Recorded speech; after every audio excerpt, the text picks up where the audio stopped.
lawyers are telling us that some of these kids haven't seen the sunlight in days. They're not being allowed outside. And I seem to have struck a nerve, frankly, David, with the president when I asked if those images that have come out of that facility in Donna, Texas, are acceptable to him. Is what's happening inside acceptable to you? And when is this going to be fixed? That's a serious question, right? If it's acceptable to me. Come on. Yeah, boy. Goddamn liberal. Probably like 8 guns out here somewhere, as it is. Weirdos. Probably driving around them Hyundais. So the best way to get something done, if it holds near and dear to you that you like to be able to... Anyway. Okay. Nobody needs a doctor. We have a big show today. Well, I mean, we have a fun, action, content-packed show. Most of it is off of the president's first press conference today, which started off horrible and scary at times, as you just heard. And I think towards the second half, he basically recovered to some kind of form. Then again, the questions got easier as they went along. Mm-hmm. But a couple of things jumped out at me. He's not great up there. He trailed off, sputtered out, lost his train of thought a couple of times. He found himself in a repeating loop a couple of times on the immigration stuff. Anytime he had to struggle for an answer, anytime he had to go into high gear to try to formulate something, he didn't have the words and the content at his grasp, and he got salty a couple times at a couple of the reporters. And really, it was all female reporters today who went after him, but on the border. And it did not look well. But I also want to say, you heard that audio in the intro of somebody on an intercom. That is an airline pilot talking to air traffic controllers on a flight headed for San Francisco. I don't think he knew he was talking to the air traffic controller. Well, right. You see, so I'll play this just for a second, so you can hear what happens here.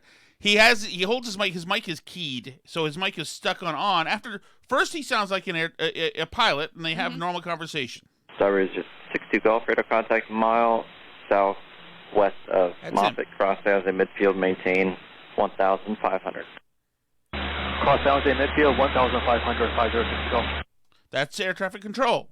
Mm-hmm. This point, he thinks he's hung up, and he puts the microphone back down where it goes or whatever, but he hasn't hung up. And now he's got a few thoughts about the city they're flying into.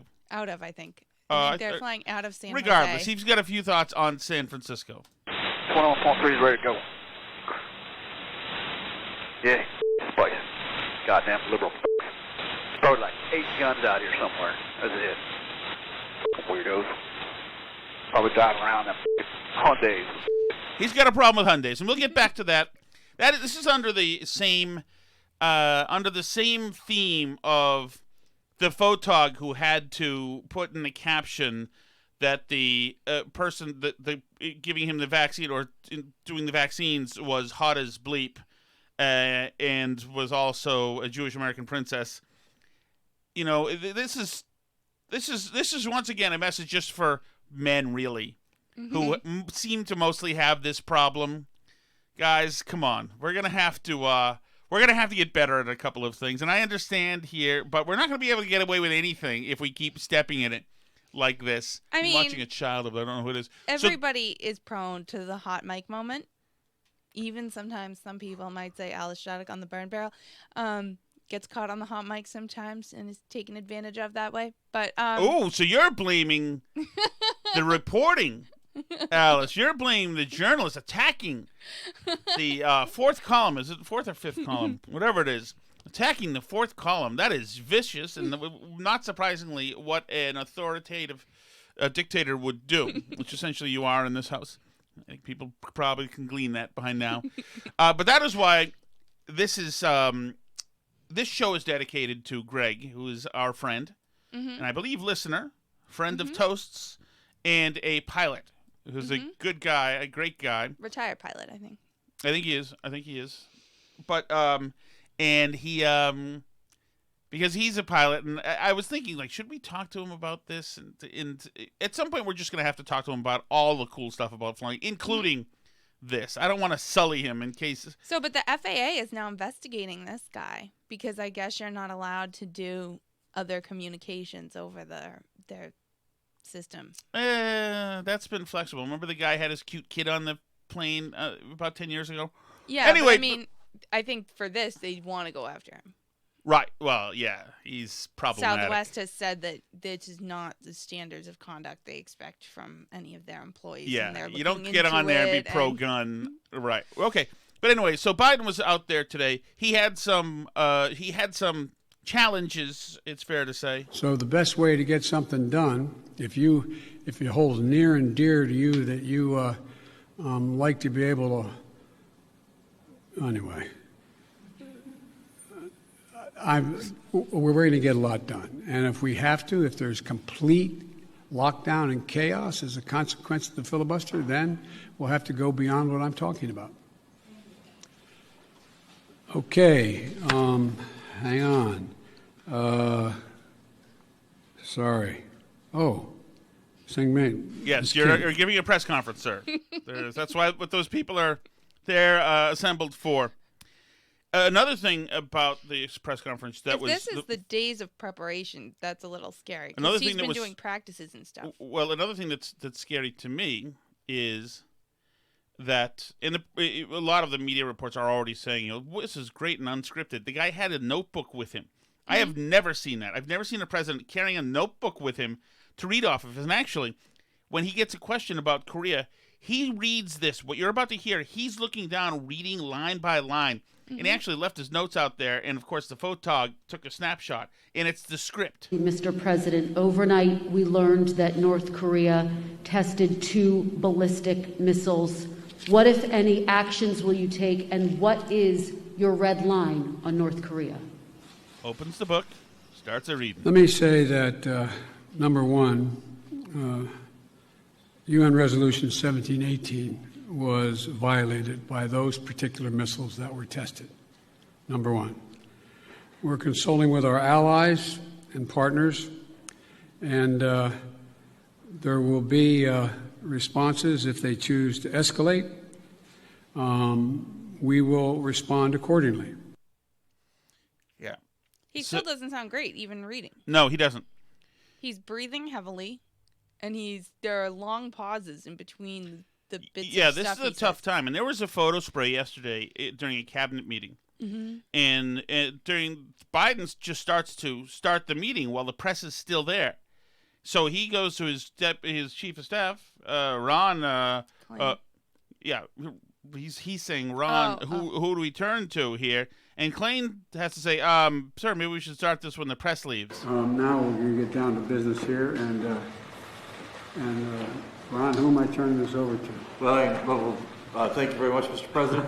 I think it's time for the press, our friends in the press to leave, though. Thank you. Mr. President. Yes, sir. We don't usually have these meetings with an audience.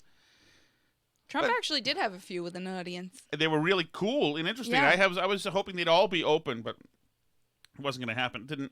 They couldn't all be open. They'd be closed, and then the Schumer and Pelosi would leak everything that he said that they found offensive during the meetings live, which is really helpful. So the handling of the border issues was terrible. He's got no real answer. He's not being transparent. He said as much, and that's no good. That's no good. He said essentially that you can come see the border when he's fixed it. Given the conditions that were just laid out at the migrant facilities at the U.S. border, will you commit to allowing journalists to have access to the facilities that are overcrowded moving forward? I will commit when my plan very shortly is underway to let you have access to not just them, but to other facilities as well. How soon will journalists be able to have access? That's remarkable. I'll let you down there as soon as we clean it all up. The incredible mess and the kids stacked on each other. As soon as it's resolved and you don't have any reason to have cameras down there, then we'll let you come down there. Mm-hmm. That is remarkable. To the facilities, we've obviously been allowed to be inside one, but we haven't seen the facilities in which children are packed together to really give the American people a chance to see that. Will you commit to transparency on this issue? I will commit to transparency, and as soon as I am in a position to be able to implement what we're doing right now. And one of the reasons I haven't gone down, I have all my chief folks have gone down, is I don't want to become the issue.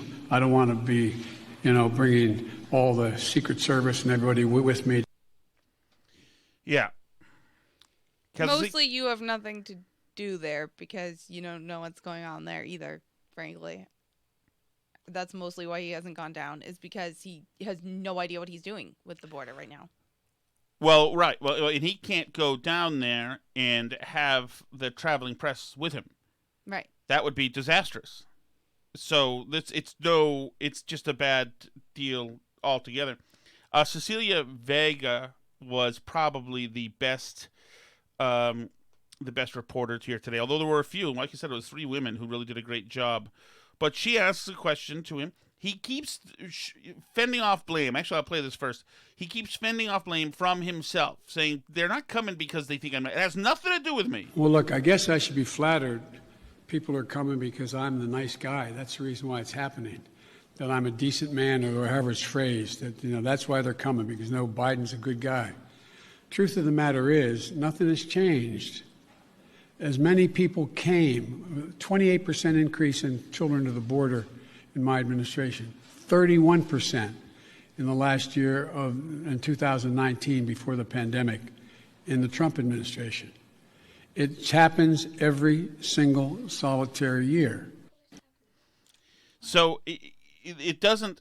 So it happens to one degree or another every single year, but it had largely, this problem had been ameliorated because they weren't making it across the border because we had deals with Mexico, etc., for several reasons, and then we had some other COVID-related things we could use. So there are migrants in caravans every year, but it has been exacerbated, specifically because of Joe Biden. And so what he's doing here would be called by the left. More and more kids are saying they're coming over, and parents are saying we're sending them over because Biden. Mm-hmm. And he's saying, no, it has nothing to do with me. So if this were the Trump era, they'd say Trump is calling, Hispanic kids liars. But no, Biden doesn't get that treatment. But so here's Cecilia Vega asking him about this. You just listed the reasons that people are coming, talking about in-country problems, saying that it happens every year. You blamed the last administration. Sir, I just got back last night from a reporting trip to the border where I met 9-year-old Josel, who walked here from Honduras by himself, along with another little boy. He had that phone number on him, and we were able to call his family. His mother says that she sent her son to this country because she believes that you are not deporting unaccompanied minors like her son. That's why she sent him alone from Honduras. So, sir, you blame the last administration, but is your messaging in saying that these children are and will be allowed to stay in this country and work their way through this process, encouraging families like Josel's to come? Well, look. That's him laughing. The idea that I'm going to say, which I would never do, that if an unaccompanied child ends up at the border, we're just going to let them starve to death and stay on the other side. No previous administration did that either, except Trump. I'm not going to do it. I'm not going to do it. That is a false choice. It's not starve to death and stay on the other side. The Mexican government was handling the situation. Mm-hmm. That's why I've asked the Vice President of the United States yesterday to be the lead person on dealing with focusing on the fundamental reasons why people leave Honduras, Guatemala, El Salvador in the first place. To find out the reasons why they leave, don't you have to ask them why they left and listen to them when they answer? And isn't the answer they seem to be giving is because Biden is president now? That's what they're saying. What's your reaction what is your reaction to these images that have come out from that particular facility? Is what's happening inside acceptable to you? And when is this going to be fixed? That's a serious question, right? Is it acceptable to me? Come on. So that's, again, him, a little parting shot at Cecilia Vega. He's miffed that she's even suggesting that this is okay, but they're acting like it's okay because it's continuing, and they're getting mixed signals. So this is Vega. Vega and David Muir, right after this presser ended, they talked about her takeaway from this, and you can tell she is sounding an alarm. We also heard him promise transparency moving forward, Cecilia, pressed on whether or not cameras would be allowed into facilities. And he said once he gets his plan up and running, he promised transparency. The question is, when will that happen? Yeah, and David, there's still no answer on that. And that really is a big question because the Homeland Security Secretary has talked about transparency. You know this in our reporting over the last few weeks. We have pushed the White House, I believe, more than 24 times at this point to get into some of these facilities. Just yesterday, they did finally allow a camera to go inside one of these facilities, but this was not a facility that has even reached peak capacity. We saw children playing soccer. We saw that they sleep 4 beds to a room. That's a stark contrast to what I've seen on the ground. I just got back from the border last night, you know this, and there's a facility in Donna, Texas that is at more than 1,500% capacity. We are talking about extreme, severe overcrowding, and the images that we've seen from inside that facility, you're seeing children literally piled on top of each other, sleeping on the floor. There's not enough space for them, and you know, their lawyers are telling us that some of these kids haven't seen the sunlight in days, are not being allowed outside, and I seem to have struck a nerve, frankly, David, with the president when I asked if those images that have come out of that facility in Donna, Texas are acceptable to him. And there was a long pause after I said that. And he said, "Are you serious?" Totally unacceptable. But that's the first time that we'd heard him talk directly about those images that are coming out of those facilities. David, it's a catch-22 for this administration. And you could see the frustration and hear the frustration in the president's voice. He is not shying away from what the policy is for this administration right now. They are not going to turn unaccompanied minors away at the border if they have presented themselves to border authorities and asked for asylum. Those are the kids that I met, those 9- and 10-year-old boys that I met when I was at the border this week. The president says that I'm not going to make any bones about this. This is who we are as a country. And he said it, basically, he was indignant about that. That's not who we have been, and that's not who we are going to be. So unaccompanied minors, 9-year-olds, can come here, and we will not turn them away. We'll not send them back. They can come here to the safety and in the welcoming arms of the United States. Do you want to see these unaccompanied minors staying in this country, or should they be deported eventually? Well, the judgment has to be made whether or not, in this young man's case, he has a mom at home. There's an overwhelming reason why he'd be put in a plane and flown back to his mom. Okay, except when we send them back. So what is the policy? I know. It's unclear. And he was asked that actually right in the beginning of the press conference, I think by Yamiche, who asked him,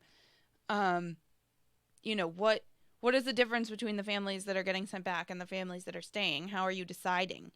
You know, and we talked about this the other day. He's saying the vast majority of individuals and families are getting sent back. Well, the majority of individuals are getting sent back. And if you lump individuals and families together, then the majority of them are getting sent back. But families, the majority of families are getting to stay, and all essentially unaccompanied minors are getting to stay until at least they figure out what is going on.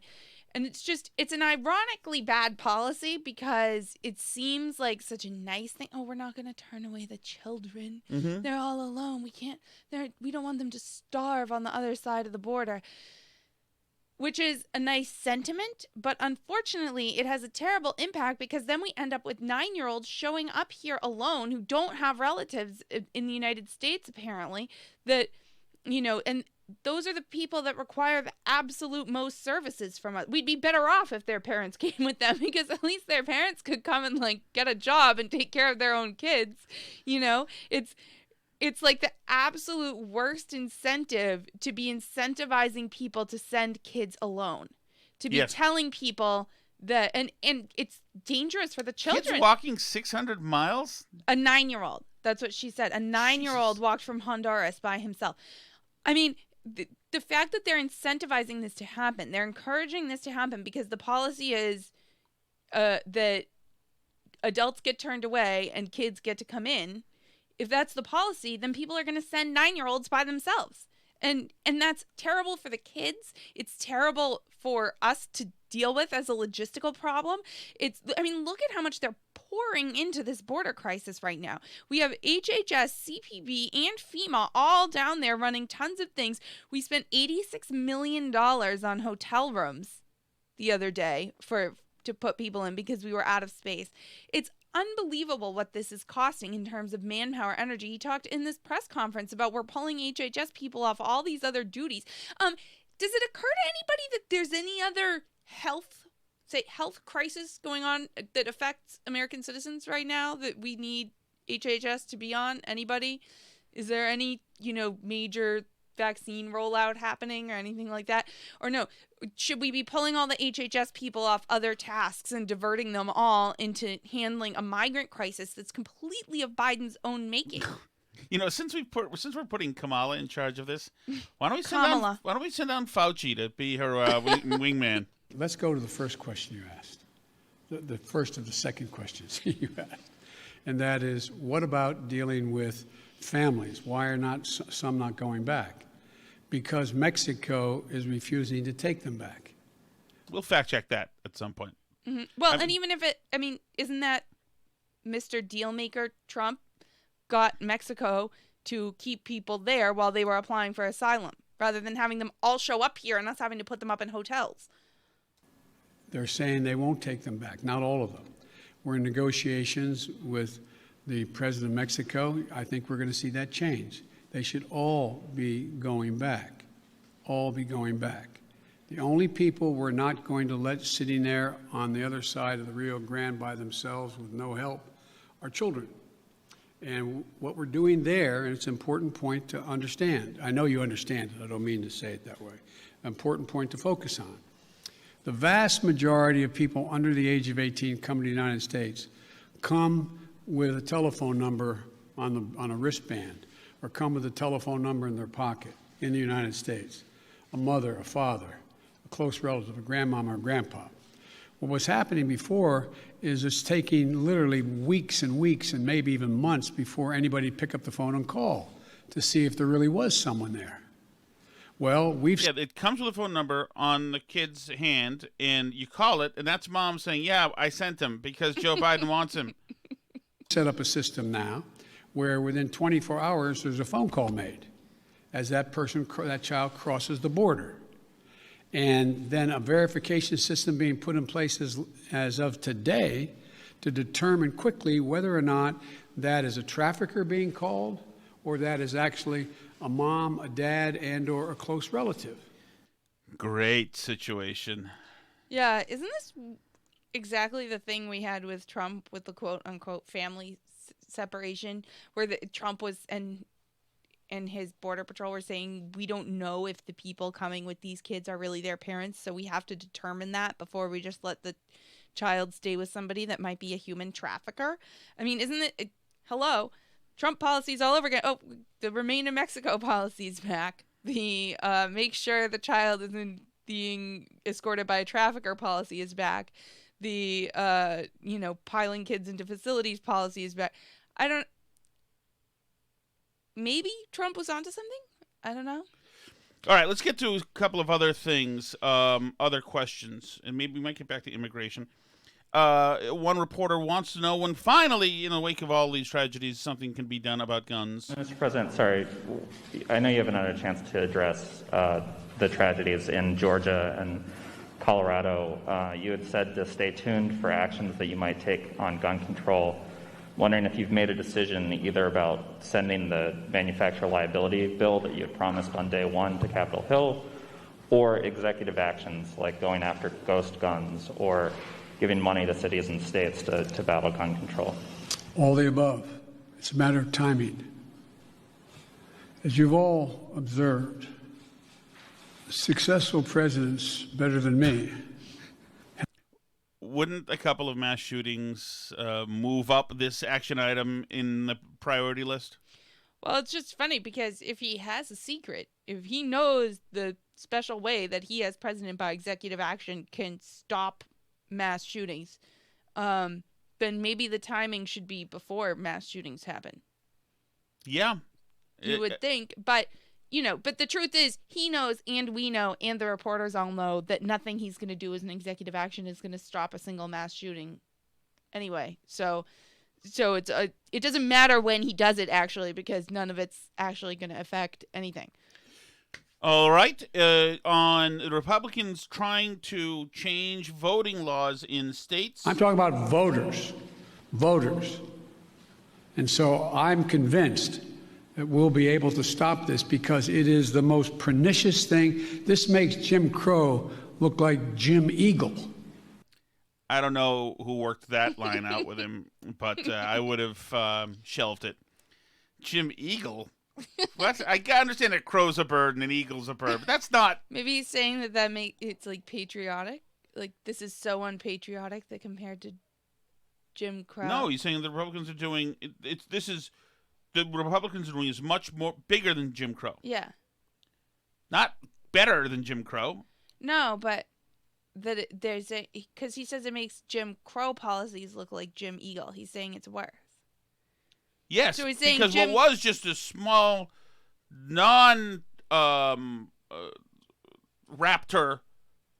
crow is now Jim Eagle, a big talony, even worse thing. This is get you back in chains. No, That's what this is. But I mean, if you're saying like this makes this other thing look like XYZ, then what you mean is the XYZ thing is better. Like you would say like, oh, Trump makes Hitler look good, Like you would say it makes them look better than they are because I don't know. No, it's a that's confusing not what he's saying. line, but it is confusing line. He's saying that Jim Crow is worse now. The new incarnation is Jim Eagle. But he's comparing it to Jim Crow. I don't know. It's about birds. Not a line that makes a lot of sense. It's about birds. Jim Crow was the name of somebody or a character. Yeah, it's the character. Truth. Mm-hmm. And Jim Eagle does not really work in the analogy because it doesn't work because crow is not a bird in real life in this situation. Mm-hmm. Doesn't really work. Mm-hmm. It's like makes Joe Biden look like Joe Renton.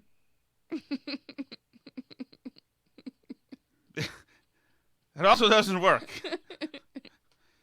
I'll play it again. Let's see if we can get through this, Alice. I don't understand. Let's see if we can uncrater this part of the show. I'm talking about voters. And so I'm convinced that we'll be able to stop this because it is the most pernicious thing. This makes Jim Crow look like Jim Eagle. I mean, this is gigantic, what they're trying to do. And it cannot be sustained.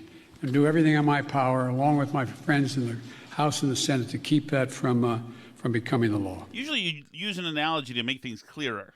Yeah, not confuse everybody. Now you got to go to Psaki and ask, what exactly did he mean in words, non-aviary words? Hold on, Jim Eagle. Hold on. I want to change the paradigm. If you notice, didn't you find it kind of interesting that my Republican friends were worried about that the cost and the taxes that had to be had, if there is any tax to be had as they talk about it, in dealing with the act that we just passed, which puts money in people's pockets, ordinary people? You know, the act we passed where he gave money to that the guy who runs that outfit over there. Oh, that's fine. That's fine. This is a piece of news from this, which I don't really feel is news. I also don't believe it. Have you decided whether you are going to run for re-election in 2024? You haven't set up a re-election campaign yet, as your predecessor had by this time. My predecessor needed to. My predecessor. Oh, God, I miss him. Have you? No, an answer is yes. My plan is to run for re-election. That's my expectation. Yeah, it is not his expectation. It's nobody's expectation. So is that a yes that you are running for re-election? Look, I don't know where you guys come from, man. I've never been able to travel. I'm a great respecter of fate. I've never been able to plan 3.5 years ahead for certain. You know, I'm a big believer in Wimixon's History Month with the X at the end of women. I don't know that I like that he's calling a woman man. I don't like that at all. That seems to be a linguistic, patriarchal oppression. I don't know. Calling a woman man. Ugh, my goodness. Thanks so much, Mr. President. You've said over and over again that immigrants shouldn't come to this country right now. This isn't the time to come. That message is not being received. Instead, the perception of you that got you elected as a moral, decent man is the reason why a lot of immigrants are coming to this country and entrusting you with unaccompanied minors. How do you resolve that tension? And how are you choosing which families can stay and which can go, given the fact that even though with Title 42, there are some families that are staying? And is there a timeline for when we won't be seeing... You are asking a lot, Yamiche. You are asking a lot, embedding question into question into question. These overcrowded facilities run by CPB when it comes to unaccompanied minors. Well, look, I guess I should be flattered. People are coming because I'm the nice guy. That's the reason why it's happening. That I'm a decent man, or however it's phrased. That, that's why they're coming, because Biden's a good guy. Truth of the matter is, nothing has changed. We've already gone over that. Things have changed. Uh-oh. All right, he's worried about methane gas. We have over 100,000 wellheads that are not capped. Oh, God. God forbid. Can you imagine that? I can't tell you how often I'm tossing and turning at night. Gotta cap the wellheads. When you have to wake me up and say, honey, relax. It's okay. Biden's there now. Yeah, that's right. The wellheads are going to be capped. Leaking methane. What are we doing? And by the way, we can put as many pipe fitters and miners on us to work capping those wells at the same price that they would charge to dig those wells. Can we not be a government that is an executive branch that is a unapologetic prostitute for the unions for 1 second? We can put the pipe fitters 306 and 319 and pipe fitters 105 and AFSCME and the Teamsters. As a matter of fact, we can put them all to work. Jesus, I'd prefer that this transaction be done in a smoky room rather than out in front of us. Hello? So I just find it frustrating. Talk about... Last point I'll make in the infrastructure, and I apologize for spending more time on it, but is that if you think about it, oh boy. It's the place where we will be able to... It is Jen Psaki's job to pull the fire alarm at this point. Say, I'm sorry, everybody. Who knows what it was? Hopefully just a grease fire somewhere. Okay, you can exit out the back. Significantly increase American productivity. At the same time, providing really good jobs for people. But we can't build back to what they used to be. We have to build, the global warming's already done significant damage. Right. And one of the best ways to build jobs in the country is to end jobs in the Keystone Pipeline, which also would be a greener initiative than the way we're doing it right now. Yeah, so how many rent payments have the Keystone Pipeline workers missed now while they're waiting for the green jobs to show up? Thank you, Mr. President. You mentioned your progress on COVID-19. I'd like to ask you about some of the other issues facing your presidency. One of the defining challenges you face in the coming months is how to deliver on your promise to Americans on issues like immigration reform, gun control, voting rights, climate change.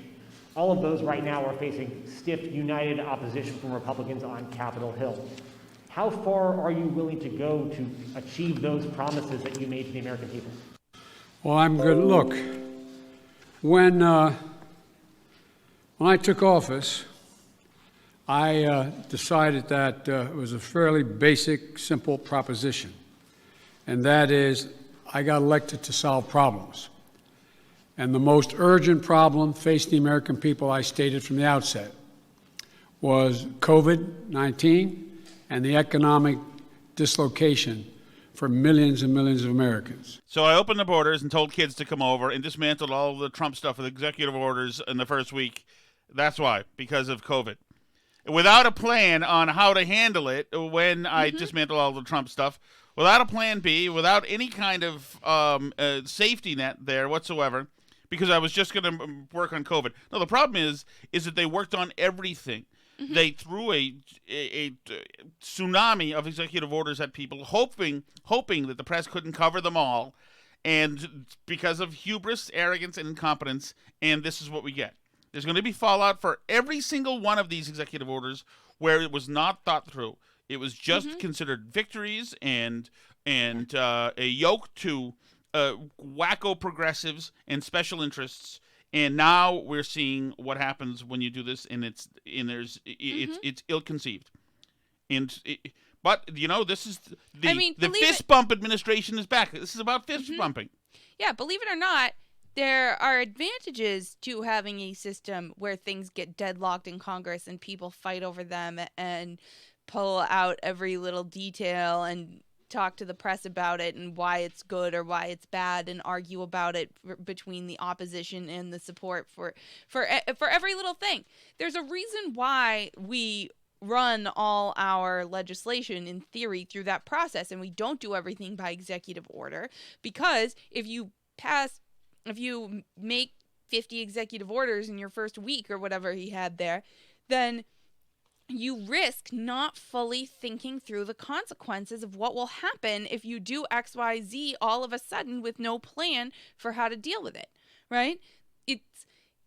There's a reason why we have a Congress and why they debate things and argue over them endlessly. And I know it's frustrating to people. I know that they wish that Biden were a dictator who could just create universal health care tomorrow and, open the borders completely and raise taxes on the 1% right now. And, all these things that they want to happen right away. But there's a reason why we have filibusters and arguing in a deadlocked Congress. It's so that you can't just, push really far in one direction on your own. I mean, you're seeing the dangers of that right now and what's going on at the border because they didn't have a plan.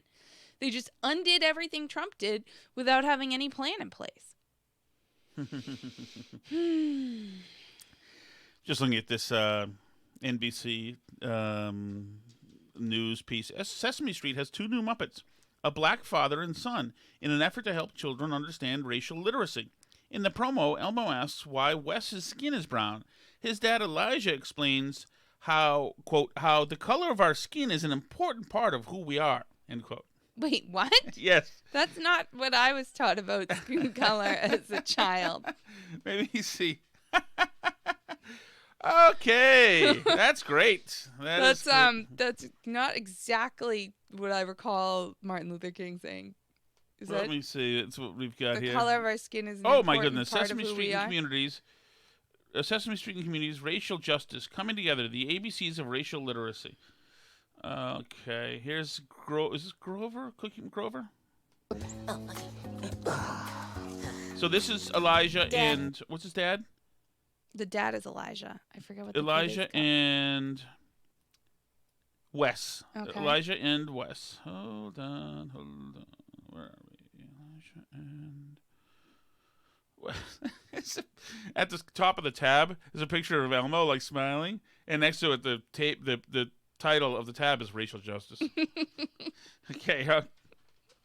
I think today's perfect. A full day weather forecast of sunny skies and smiles. Here's Elmo. Oh. Hi, Mr. Elijah! Hi, Elmo! What are you two doing? Dad and I are taking a break from our nature walk. Yep, and we stop for a moment to enjoy the... If Elijah and West beat Elmo to death here, I will be a happy man. I have not liked Elmo ever since he came upon the scene 25 years ago. Elmo wants this, Elmo wants that, Elmo does this, Elmo sings. Colorful leaves. Yeah. Oh, look, Elmo, the leaves are falling. Yeah, look. This leaf is red like Elmo's fur, and this leaf is brown like Wes's skin. Should we be hearing this? I'm not sure. Okay. All right. Everybody, bear with us, everybody. Don't worry. Everybody breathe, listening out there. Good observation, Elmo. Oh, thank you. Oh, Elmo has a question. What is it, God, Elmo? Run this by somebody first, Elmo. To know why Russ's skin is brown. Oh, I know why, Elmo. My mom and Dad told me. It's because of melanin. Right, Dad? That's right. Melanin? Oh, what's that? Well, melanin is something that we each have inside our bodies that make the outside of our bodies the skin color that it is. It also gives us our eye and our hair color. Oh, and our fur color? Yes, that's right. Exactly, Elmo. Oh, but if we all have melanin, why are we different colors? Like, why is Mr. Elijah's skin a darker brown than Russ's skin? Oh, that's a good question, Elmo. Do I have the right website here? It says Sesame Street and Communities. Okay, I'll make sure this is not the Daily Stormer. Well, it's because the more melanin you have, the darker your skin looks. The color of our skin is an important part of who we are. But we should all know that it's okay that we all look different in so very many ways. Oh, well, Elmo's fur is red and soft. Oh, and my hair is black and curly. Things on the outside, like our skin color, our hair texture, our noses. Careful, Elijah. Our mouths and eyes make us who we are. What? What the hell am I hearing? These make us who we are? The things on the outside These make physical you who you are. attributes, that's who you are. That's what he said. Wait a second. Hasn't Sesame Street spent the last 48 years trying to tell us not to be dicks? That it's important that we are good inside and share things and cooperate and all that? Mm-hmm. That's who's supposed to be who we are. Yeah, I thought something about content of your character. Wasn't that a thing? Many people call this race. But even though we look different, okay, we're all part of the human race. Well, thank you. Wow. We got something. Isn't it cool, Elmo? Very cool. Say it's cool, Elmo. Look at the leaves. What do you two see? Elmo sees leaves that are all different colors. And the different colors look really cool together. Yes. Those leaves came from one amazing tree. Standing strong, its branches like arms stretch wide, with leaves of many different colors, side by side swaying together in the breeze. Oh, like this? Wow. When people of all colors come together, we stand strong, like this tree. Yeah. Oh, look, Elmo. Isn't most of the year the tree green? Yeah, most of the year it's all one color. This leaf looks just like us. Two colors, side by side. It's beautiful. Beautiful together. Yeah, somebody needs to destroy this planet, I think, with a proton laser or whatever they have out there in Collector 6. I, of course, celebrate us all living together and getting along and all colors being... But to assign your value as a person, your physical attributes... It's an important part of who you are. Yeah, okay. Well, it was a good run, Sesame fine. Street. They had, 40 or 50 seasons without That's going fine. completely nuts. Important part of who you are. Okay, where's Biden now? Find me something, Joe. You're going to have to, the existing rule, it's going to be hard to get a parliamentary ruling that allows 50 votes to end the filibuster, the existence of a filibuster.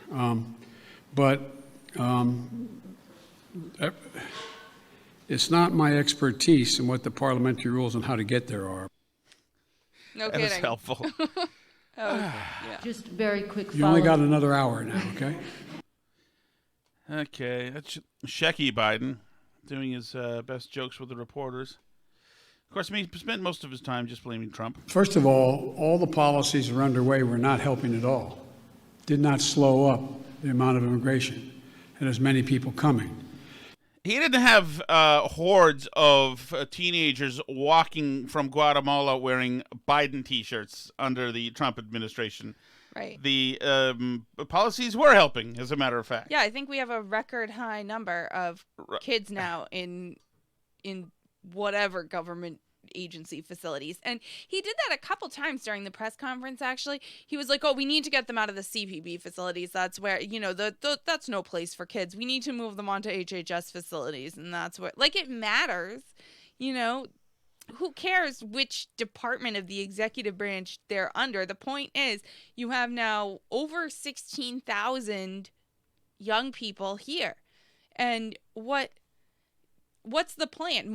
Every time I find the number before the show to know how many kids are in cages right now, it's a bigger number every day, a much bigger number every day. It's like 1,000 a day. It's crazy. And so we're calling the phone number that the kids have in the wrist, saying, "Okay, Mom, what is he? Why is he coming up here? Well, because Mr. Biden said to.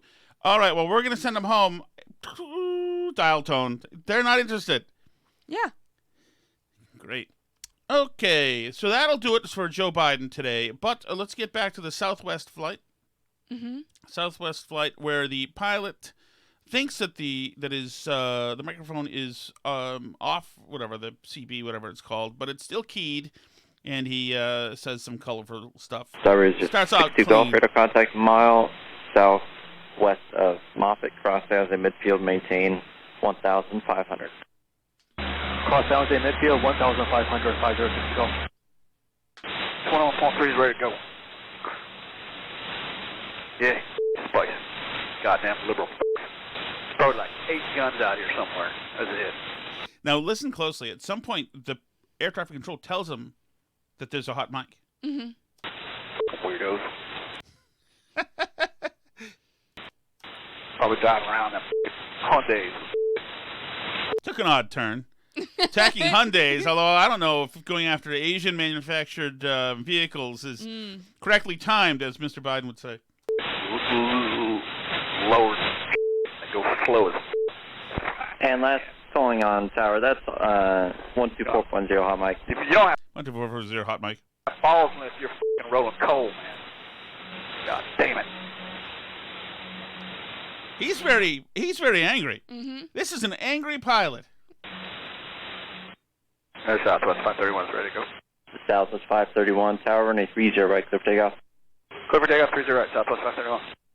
Now, there's part of me that hopes this is how pilots talk all the time. Yeah. That it's just like they're just trashing all the cities. Oh, that they fly over freaking Duluth. Morons. They don't even have organized sports down there. And they're just looking down and seeing, where they're going on. They roast every single town as they fly over it. Cincinnati, please. Cincinnati, more like it. Freaking drive Honda Accords down there, you know that? Idiots, morons. Although he did yell at them for driving slowly, apparently. I didn't know that was a thing in San Francisco or San Jose. But he said they're going slow as whatever. And slow as bleep. Slow as bleep. and on the roads slow and them slow. And he just... Which I feel you relate to, actually. You don't like slow drivers. Of course I don't. No. I agree with this pilot here. Were you ever caught on the phone on a hot mic or on the phone clandestinely saying something by somebody?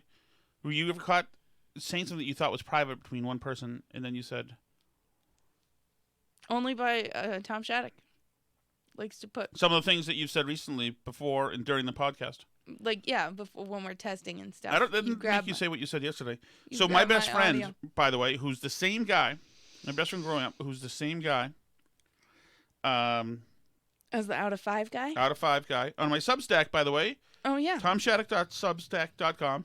And you can read my post today, which is it's historical, factual, and then it kind of makes a larger point, or attempts to.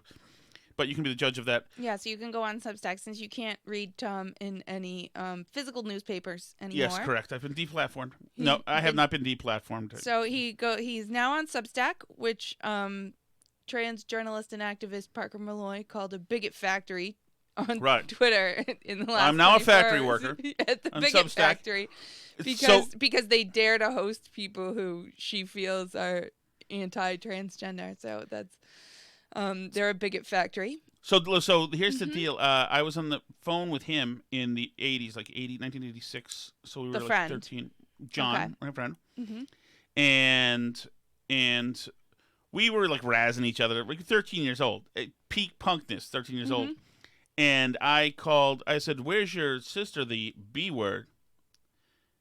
And he's like, whatever, screw you, whatever, like, whatever. And then we heard his mother's voice on the phone. "Don't you ever call my daughter a B again." And that was a stunning, shocking event for me. And because she then, like, just really reamed me on the phone out for a bit. And that's a big felony if you do that as a...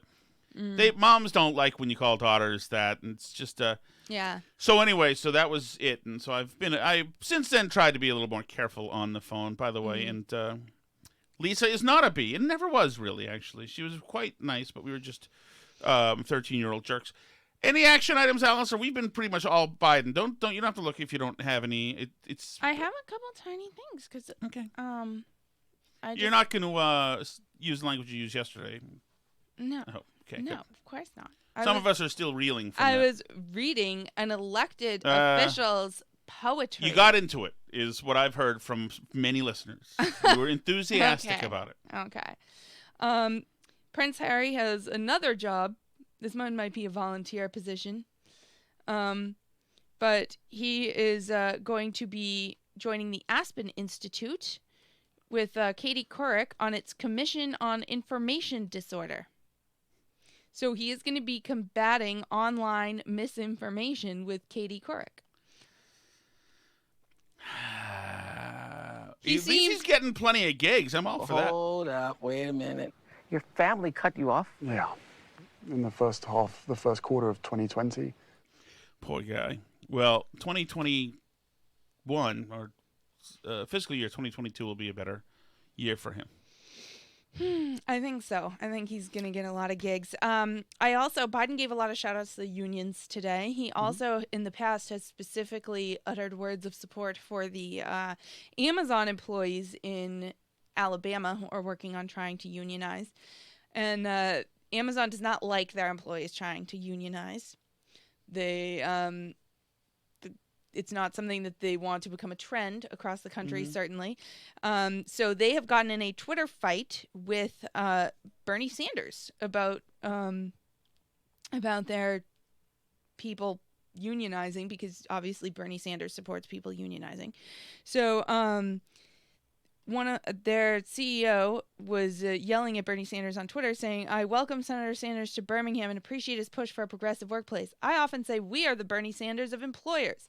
But that's not quite right, because we actually deliver a progressive workplace." Sick burn. Wow. We actually deliver a progressive workplace for our constituents. A $15 minimum wage, health care from day one, career progression, and a safe and inclusive work environment. So if you want to hear about a $15 an hour in health care, Senator Sanders will be speaking downtown. But if you would like to make at least $15 an hour and have good health care, Amazon is hiring.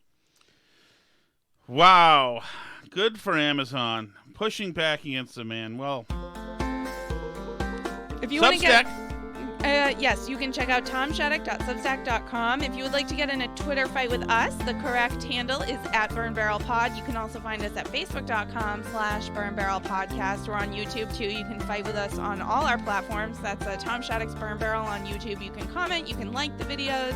You can subscribe. You can subscribe really anywhere you listen to podcasts. Write us a review and leave us a comment. C'est la vie.